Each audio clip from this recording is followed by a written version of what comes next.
이기네 믿음이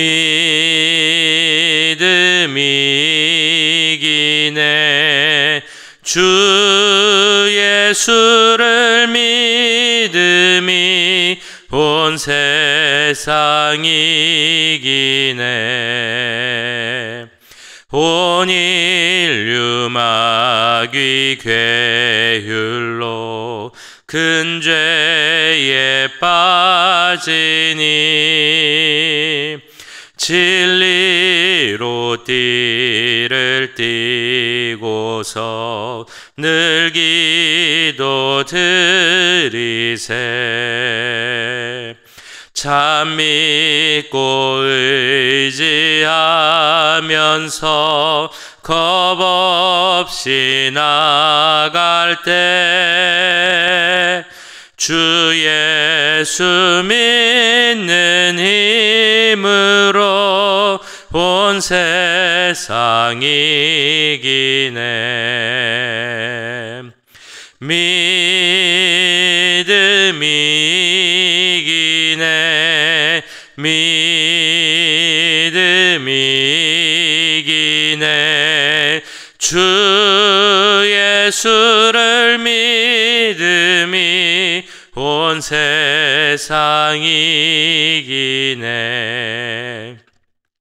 끝까지 이긴 자에게 흰 옷을 입히고 또 영생복을 주시니 참 기쁜 일일세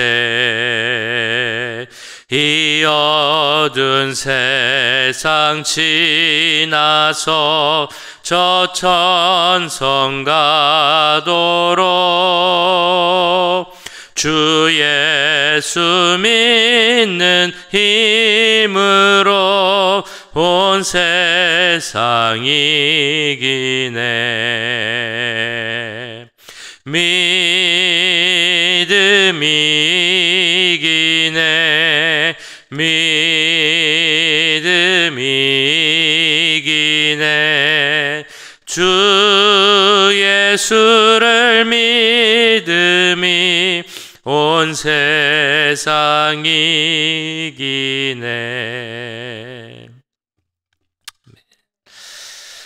네, 시간 함께 기도하겠습니다. 한 번 더 기도하실 때 우리에게 세상을 이길 수 있는 그 믿음을 달라고 기도하겠습니다.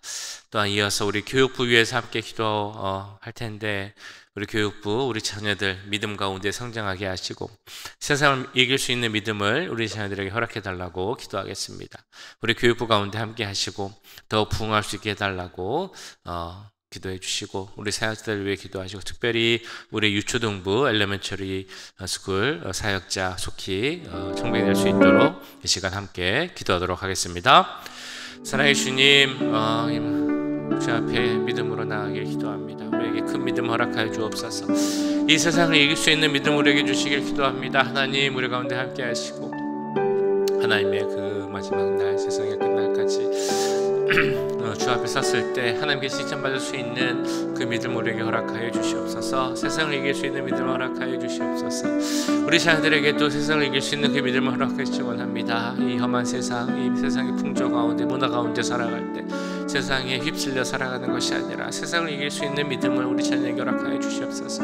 하나님의 자녀로서 그리스도인으로서의 정체성을 분명히 알게 하시고 세상에 의해서 변화되는 것이 아니라 세상을 변화시켜가는 그런 하나님의 귀한 자녀가 될 수 있도록 주님 도와주시옵소서. 우리 교육부서가 주님 하나님 안에서 더 부흥하기 원합니다. 우리 교육부서 축복하여 주시고 능력을 더해 주셔서 더 많은 아이들이 모이게 하시고 함께 예배하며 주 안에서 하나 되어 성장해갈 수 있는 교육부 될 수 있도록 주님 함께하여 주시옵소서. 유치부, 유초등부 또한 유스그룹, 청년부 가운데 함께 하시고 주 안에서 정말 부흥할 수 있도록 그들의 믿음이 성장하고 그리스도의 장성한 분량까지 자랄 수 있도록 주님 도와주시옵소서. 아버지, 특별히 유초등부 사역자를 우리가 계속 찾고 있습니다. 하나님, 우리 자녀들을 말씀으로 영육하고 그들의 마음으로 사랑할 귀한 사역자 주님께서 예배하심을 믿사오니 주여 속히 만나게 하시고 주여 그 사역자 전도사님을 통하여서 우리 초등부 또한 예배와 모든 사역들이 주 안에서 은혜 가운데 이루어질 수 있도록 주님 함께하여 주시옵소서. 짐하고 있는 앤드류 형제에게도 함께 하시고 그 아이들을 정말 가르치고 함께 예배드릴 때 주를 사랑하는 주 안에서 모든 사역 감당할 수 있도록 함께 하시고 능력을 더해 주시옵소서. 사랑의 주님, 이 시간 우리 교육부를 위해서 기도하였습니다. 우리 사랑하는 자녀들 큰 믿음 허락하여 주셔서 이 세상을 이길 수 있는 믿음을 가질 수 있도록 주님 함께하여 주시옵소서. 세상에 의해서 휩쓸리고 세상에 의해서 변화되는 자들이 아니라 하나님의 자녀로서 믿음의 군사로서 이 세상을 변화시킬 수 있는 큰 믿음을 우리 모든 자녀들에게 허락하여 주시옵소서. 우리 교육부서가 더 부흥하게 하시고 우리 자녀들 양육하는 데 부족함 없도록 모든 사역자들에게 은혜와 능력을 더하여 주시옵소서. 특별히 우리 유초동부 사역자를 계속해서 찾고 있습니다. 하나님께서 예배하신 사역자가 있으신 줄 믿사오니 그 전사님 속히 보내시사 우리 자녀들이 우리 새로운 전사님과 함께 예배드리고 또한 찬양하고 은혜 가운데 모든 사역해 나갈 수 있도록 주님 함께하여 주시옵소서. 우리 교육부 가운데 계속 함께 하시고 더 큰 은혜를 더하실 것을 믿사오며 이 모든 말씀 우리를 구원하신 예수 그리스도의 이름으로 기도하옵나이다. 아멘. 네, 이 시간 우리에게 주신 하나님의 말씀 요엘 3장 14절에서 21절까지 말씀입니다. 요엘 3장 14절에서 21절까지 말씀 한 절씩 교독하시고 마지막 절은 함께 읽겠습니다. 사람이 많으며 심판의 골짜기에 사람이 많으며 심판의 골짜기에 여호와의 날이 가까움이로다. 해와 달이 캄캄하며 별들이 그 빛을 거두도다. 여호와께서 시온에서 부르짖고 예루살렘에서 목소리를 내시리니 하늘과 땅이 진동하리로다. 그러나 여호와께서 그의 백성의 피난처 이스라엘 자손의 산성이 되시리로다. 그런즉 너희가 나는 내 성산 시온에 사는 너희 하나님 여호와인 줄 알 것이라. 예루살렘이 거룩하리니 다시는 이방 사람이 그 가운데로 통행하지 못하리로다. 그날에 산들이 단 포도주를 떨어뜨릴 것이며 작은 산들이 젖을 흘릴 것이며 유다 모든 시내가 물을 흘릴 것이며 여호와의 성전에서 샘이 흘러나와서 시딤 골짜기에 대리라. 그러나 애굽은 황무지가 되겠고 에돔은 황무한 들이 되리니 이는 그들이 유다 자손에게 포악을 행하여 무죄한 피를 그 땅에서 흘렸음이니라. 유다는 영원히 있겠고 예루살렘은 대대로 있으리라. 내가 전에는 그들의 피 흘림 당한 것을 갚아주지 아니하였거니와 이제는 갚아주리니 이는 여호와께서 시온에 거하심이니라. 아멘. 네, 우리 이제 마지막으로 보게 된 요엘서, 다른 예언서들처럼 요엘서의 주제라고 하면 하나님이 말씀하신 여호와의 날, 심판의 날이라고 할 수 있습니다. 자, 그런데 여호와의 날이라는 그 용어를 들으면 우리는 이제 머릿속에 이 세상의 마지막 날에 당하게 될 그 심판, 하나님의 심판이 있는 세상 종말의 날을 생각하게 됩니다. 자, 그런데 여호와의 날이라는 그 용어 자체는 여호와 하나님이 역사하시는 날이라는 의미도 있습니다. 그래서 구약 성경을 보시면 이런 의미, 즉 여호와께서 하나님께서 역사하신 날이라는 의미로 여호와의 날이라는 단어를 사용하는 경우가 있습니다. 예를 들면 하나님께서 그 위기에 닥친 이스라엘을 그 역동적으로 구원하신 날, 이런 날을 여호와의 날이라고 부릅니다. 그리고 하나님께서 징계하셔서 북이스라엘이 멸망하고 그리고 남유다가 멸망한 날도 여호와의 날이라고 불립니다. 바벨론 포로 생활에서 해방된 날도, 그리고 이제 또 시대가 쭉 지나서 마카비의 유다 전쟁, 독립 전쟁에서 승리한 날도 모두 여호와의 날이라고 불립니다. 더 이어져서 예수 그리스도께서 메시아 되신 우리 주님께서 이 땅에 오신 날도 여호와의 날이라고 불리고, 그리고 우리가 아는 것처럼 이 세상이 만나게 될 종말의 날, 하나님 심판을 있을 마지막 날도 물론 여호와의 날이라고 불립니다. 요엘서도 마찬가지입니다. 이 요엘서에서 말하는 여호와의 날이라는 말에는 이 두 가지 의미가 다 있습니다. 그래서 메뚜기 재앙으로 인하여 유다에 다가올 그 재앙의 날, 그 날을 여호와의 날이라고 부름과 동시에 이 세상 전체, 시간을 관통해서 세상 전체에 다가올 세상의 종말을 의미하고 예언하는 그 말씀으로서의 여호와의 날도 언급이 됩니다. 그래서 오늘 3장에 나온 그 마지막 부분의 날, 이 말씀의 내용도 그 당시 시대에 적용되는 여호와의 날을 의미할 뿐 아니라 이 세상이 닥칠 경험하게 될, 그리고 마지막에 보게 될 그 마지막 심판의 날을 의미하고 있습니다. 그래서 많은 학자들이 이 요엘서를 이해하고 해석할 때 신약의 마지막 그 성경이자 그 마지막 날을 예언하는 요한계시록과 연결시켜서 보고 이해하기도 합니다. 그런 마지막 날에 대해서 오늘 보신 14절 말씀에서는 이렇게 말씀합니다. 사람이 많으며 심판의 골짜기에 사람이 많으며 심판의 골짜기에 여호와의 날이 가까움이로다. 여기서 말하는 심판의 골짜기라는 그 곳은 어제 수요 예배 말씀에서도 들었던 것처럼 여호사밧 골짜기를 의미합니다. 여호사밧 골짜기는 그 하나님의 백성들에게는 승리의 골짜기이고 또한 축복의 골짜기입니다. 왜냐하면 그곳에서 전쟁이 일어났을 때 하나님께서 그 전쟁에 개입하셔서 그 전쟁을 온전한 승리로 이끌게 하셨기 때문입니다. 그래서 그 여호사밧 골짜기를 불화가 골짜기로 부르기도 하고 승리의 골짜기 또한 축복의 장소의 의미가 있습니다. 그러나 그 같은 장소 여호사밧 골짜기라 할지라도 하나님을 대적하는 하나님의 백성이 아닌 자들에게 그곳은 심판의 골짜기가 됩니다. 그래서 그것을 다른 이름으로 무깃도 골짜기라고도 부르고, 그것이 신약 성경 요한계시록으로 넘어오면 아마겟돈 골짜기가 되는 것입니다. 자, 그런데 오늘 말씀 14절에 보시면 이 여호사밧 골짜기에 많은 사람들이 모여 있다라고 말씀하고 있습니다. 왜 이 여호사밧 골짜기에 많은 사람들이 모여 있을까요? 하나님께서 모이라고 그래서 사람들이 그 하나님 말씀에 순종해서 이 여호사밧 골짜기에 모인 것이 아닙니다. 이곳에 사람들이 많은 이유는 하나님께서 만민을 그곳에 모으셨기 때문입니다. 한 곳에 모으게 하셔서 그 모든 사람들을 심판하려 하셨기 때문에 하나님의 그런 계획, 뜻에 의해서 사람들이 모이게 된 것입니다. 바꿔 말하면 그 마지막 날 하나님의 심판은 그 누구도 피할 수 없다라는 것을 우리는 알 수 있게 됩니다. 이런 하나님의 마지막 심판이 있을 때 그곳의 상황은 어떡하겠습니까? 전능자이자 심판자인 그 하나님의 거룩과 능력, 이런 것들이 나타나겠죠. 15절부터 이야기를 합니다. 해와 달이 캄캄하며 별들이 그 빛을 거두도다. 16절 앞부분에 보시면요, 여호와께서 시온에서 부르짖고 예루살렘에서 목소리를 내시리니 하늘과 땅이 진동하리로다. 해와 달과 별, 이 세상의 모든 것을 주관하시는 하나님의 모습, 하나님의 음성을 내실 때 하늘도 땅도 진동한다라고 말씀하고 있습니다. 그런 하나님 앞에 사람이 섰을 때 그 사람들의 마음에 어떤 생각이 들겠습니까? 당연히 그 하나님 앞에 무섭고 두렵고 떨리는 그 마음이 들겠죠.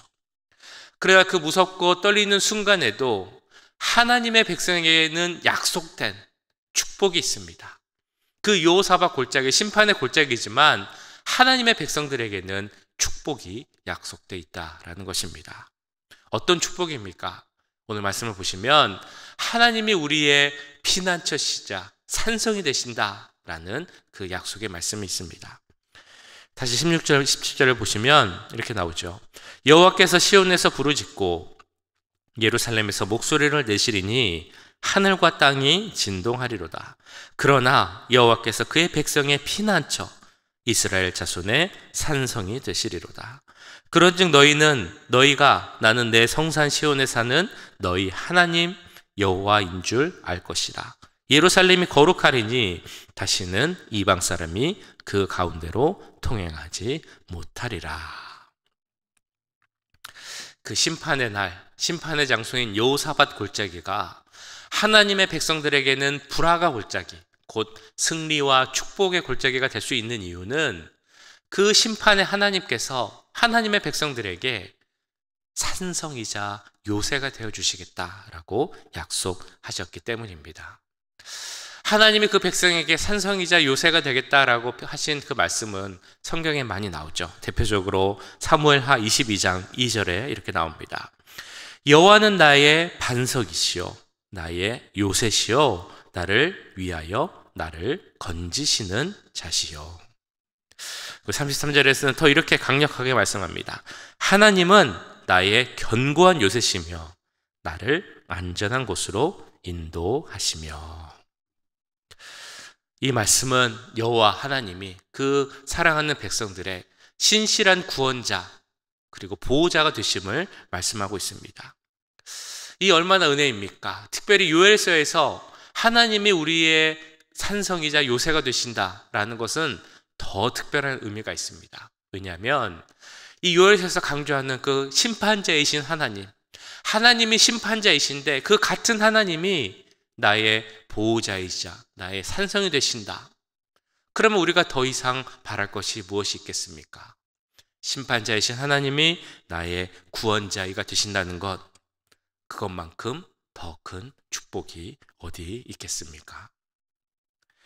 뿐만 아니라 이 마지막 날 하나님의 백성들은 풍성한 은혜를 맛보게 됩니다. 18절 말씀입니다. 그날에 산들이 단 포도주를 떨어뜨릴 것이며 작은 산들이 젖을 흘릴 것이며 유다 모든 시내가 물을 흘릴 것이며 여호와의 성전에서 샘이 흘러나와서 시딤 골짜기에 대리라. 회복의 은혜, 그 풍성한 축복을 말씀합니다. 첫 번째, 두 번째 나오는 누릴 수 있는 은혜, 바로 포도주와 젖이 풍성히 흐를 것이다 라고 말씀하고 있죠. 포도주가 흐르는 땅, 젖이 흐르는 땅, 어디를 의미합니까? 바로 하나님이 약속하신 그 약속의 땅, 가나안을 의미하죠. 이런 하나님께서 약속하신 가나안 땅으로서의 회복될 것이다 라는 그 축복의 말씀이 이 가운데 있는 것입니다. 뿐만 아니라 하나님은 그 하나님의 백성에게 물과 샘을 통해서 생명의 풍요를 주시겠다라고 말씀하십니다. 물은 생명을 유지하는 데 필수적인 것이죠. 그래서 물과 샘이 의미하는 것은 생명의 그 풍요함을 의미합니다. 특별히 여호와의 성전에서 흘러나온 물이 시딤 골짜기에 이르게 된다라는 그 말씀의 의미는 하나님의 백성된 우리들이 하나님만이 주실 수 있는 그 생명의 은혜를 누릴 수 있다라는 의미입니다. 성전에서 흘러나오는 물, 바로 에스겔서에서도 똑같이 언급이 되죠. 에스겔 선지자에 의하면 그 성전에서, 하나님의 성전에서 물이 흘러나와서 그래서 큰 강을 이루고 아라바 지역을 지나서 사해까지 이른다라고 말씀하고 있습니다. 그래서 사해뿐만이 아니라 그 물이 흐르는 모든 지역의 모든 생명을 다 솟아나게 할 것이다 라고 말씀합니다. 그래서 이 여호와의 전과 생명의 그 강이 상징하는 것이 있다라고 말씀하죠. 여호와의 전은 예수 그리스도, 그 전에서 흘러나오는 물은 성령이라고 우리가 생각을 합니다. 이처럼 요엘서에서 나오는 그 성령의 역사를 통해서 전해지는 예수 그리스도의 생명의 은혜가 이 땅에 가득할 것이다. 그 마지막 날에 하나님의 백성인 우리들은 여호와 예수 그리스도를 통해 전할 수 있는, 얻을 수 있는 그 생명의 풍요함을 누릴 것이다 라고 그 은혜를 약속하고 있는 것입니다. 우리 하나님의 백성들에게 이런 축복을 약속하시면서 우리 주님은 우리에게 마지막 말씀을 주십니다. 19절 말씀인데요. 그러나 애굽은 황무지가 되겠고 에돔은 황무한 들이 되리니 이는 그들이 유다 자손에게 포악을 행하여 무죄한 죄를 그 땅에서 흘렸음이니라. 마지막 때 심판의 날에 이방 나라들, 하나님의 백성이 아닌 자들이 받게 될 심판을 말씀하고 있습니다. 황무지가 되고 황무한 들이 된다라는 말씀. 근데 이 마지막 심판을 말씀하시면서 왜 특별히 애굽과 에돔을 언급하셨을까요? 물론 이 두 나라는 심판받을 이방 나라를 대표하는 그 성격을 갖고 있을 것입니다. 그런데 특별히 애굽과 에돔을 언급하신 이유가 있습니다. 성경에서 애굽이 의미하는 바가 무엇이 있겠습니까? 창세기 26장 2절을 보시면 이런 말씀이 있습니다. 여호와께서 이스라엘에게 나타나 이르시되 애굽으로 내려가지 말고 내가 내게 지시하는 땅에 거주하라. 이삭의 때에 흉년이 들었죠. 그래서 이삭이 먹을 것을 구하기 위해서 애굽으로 내려가려고 합니다. 그때 하나님이 나타나셔서 이삭에게 이야기합니다. 너는 애굽으로 내려가지 말고 내가 너에게 지시한 땅으로 가라. 이 일 이후로 그 이스라엘 역사에 있어서 애굽은 이스라엘이 어떤 어려움을 닥쳤을 때 의지하고 또한 그 문제를 해결하고자 도움을 얻고자 하는 그런 나라의 상징이 됩니다. 그래서 성경에서 애굽은 하나님이 아닌 세상의 방법이나 세상의 지식이나 세상의 힘을 나타낼 때 애굽이 언급됩니다. 그런데 이스라엘은 많은 경우에 애굽을 의지하려고 하죠. 그럴 때마다 하나님은 나타나서 말씀하십니다. 너희는 애굽을 의지하지 말고 나 하나님, 너희 여호와 하나님인 나를 의지하라 라고 말씀하고 있습니다. 그런 오늘 말씀에서 하나님께서 그런 애굽이 하나님을 반대하는 그 나라가 이제는 황무지가 될 것이다 라고 말씀하고 있는 것입니다. 예수님만이 줄 수 있는 그 풍요와 생명의 축복을 얻은 우리들이지만 우리들도 아직까지도 그 애굽으로 상치되는 세상으로부터의 유혹에서 완전히 자유로울 수 없음을 우리는 알고 있습니다. 지금도 우리는 세상을 의지하려고 한다는 것입니다. 그런 우리에게 하나님은 이 말씀을 통해 이렇게 말씀하고 있는 것입니다. 세상을 바라보지 말고 세상을 의지하지 말고 너희 하나님 여호와인 나를 의지하고 바라보라. 이어지는 에돔은 어떤 의미이겠습니까? 에돔의 그 족속의 조상, 잘 아시는 에서입니다. 에서 하면 가장 먼저 생각나는 장면은 아마 이것일 것입니다. 자기 동생 야곱에게서 그 장자권, 축복을 팔면서 그 팥죽 한 그릇을 얻었던 에서의 모습. 이에 대해서 히브리서 12장은 이렇게 말씀을 합니다. 음행하는 자와 혹 한 그릇 음식을 위하여 장자의 명분을 판 에서와 같이 망령된 자가 없도록 살피라. 그러니까 하나님께서 주신 그 축복, 장자의 명분, 이것을 에서는 가볍게 여겼고 이것 자체가 망령된 행동이다 라고 말씀하고 있는 것입니다. 그럼 우리도 이것을 생각해 봐야 한다는 것이죠. 우리에게 주신 축복이 있습니다. 하나님의 백성 되게 하신 그 은혜, 생명의 축복을 주신 그 은혜, 그 은혜와 축복을 가볍게 여기지 말라. 이것이 바로 이 말씀을 통해 주시는 하나님의 그 말씀입니다. 우리는 모두 하나님의 축복을 받은 자들입니다. 그렇기 때문에 마지막 날, 심판의 날이 다가온다 할지라도 우리는 절대 두려워할 필요가 없습니다. 그러나 그 마지막 날을 우리는 준비해야 합니다. 어떻게 준비하겠습니까? 하나님의 자녀가 되고 생명을 받았음에도 지금도 우리에게 몰려오는 그 세상의 유혹을 버릴 수 있는 그런 모습을 가져야 할 것입니다. 우리에게 주신 그 값비싼 은혜, 그 귀한 은혜를 우리가 혹시 값싼 은혜로 만들고 있지는 않은지 우리가 돌이켜 봐야 할 것입니다. 언젠가 꼭 다가오게 될 그 심판의 날, 마지막 날에 우리가 하나님의 앞에 어떤 모습으로 서게 될지 그것을 생각하며 오늘 하루를 살아가는 우리 모두가 되길 간절히 소원합니다. 오늘 말씀 기억하시면서 함께 기도하겠습니다. 하나님 앞에 설 수 있는 것, 그 심판의 장소에서도 하나님의 백성으로 축복된 장소로 생각하고 설 수 있는 것은 모두가 하나님의 은혜입니다. 그 은혜를 생각하며 살아가는 우리가 되게 하시고 그런 은혜를 주신 하나님만 바라보는 우리가 될 수 있도록 그 값비싼 은혜를 주신 그 은혜 가운데 거하는 우리가 되게 해달라고 이 시간 함께 기도하도록 하겠습니다. 사랑의 주님, 오늘 말씀을 기억하며 기도합니다. 아버지, 마지막 날 그 여호사밧 골짜기, 심판의 골짜기에 많은 사람들이 심판 위에 서지만 그러나 우리가 심판의 장소에만 서지 않고 두려움으로 서지 않을 수 있는 것은 하나님께서 우리에게 생명을 주셨고 은혜를 주셨기에 임을 믿습니다. 아버지, 우리에게 회복을 주셨기 때문임을 믿습니다. 그 회복 가운데 생명 가운데 가는 우리들이 될 수 있도록 주님 함께하여 주시옵소서. 마지막 날 심판의 장소 하나님 앞에 서는 우리의 모습을 생각합니다. 그 맞대 우리가 두려움으로 설 수 않을 수 있는 것은 우리에게 영원한 생명을 주신 예수 그리스도 때문임을 믿습니다. 그 예수 그리스도의 능력과 은혜 가운데 거하는 우리들이 되게 하시고 그것을 잊지 않는 우리들이 되게 하여 주시옵소서. 하나님의 자녀 삼아주시고 백성 삼아주셨는데도 아직도 세상을 바라보고 세상을 의지하려고 하는 우리의 모습이 있음을 고백합니다.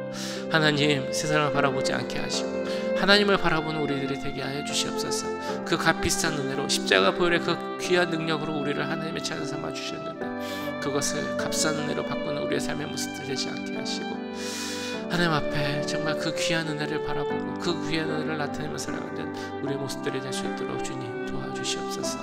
오늘 하루도 주님 함께 하시길 기도합니다. 오늘 하루의 삶이 하나님 앞에서 설 때 그 모습을 기억하며 생각하며 살아가는 하루가 되게 하시고 하나님 보시기에 은혜 가운데 살아가는 귀한 하루가 될 수 있도록 주님 도와주시옵소서. 사랑의 주님, 이 시간 유월세를 통해 주시는 그 하나님의 말씀을 기억하며 기도합니다.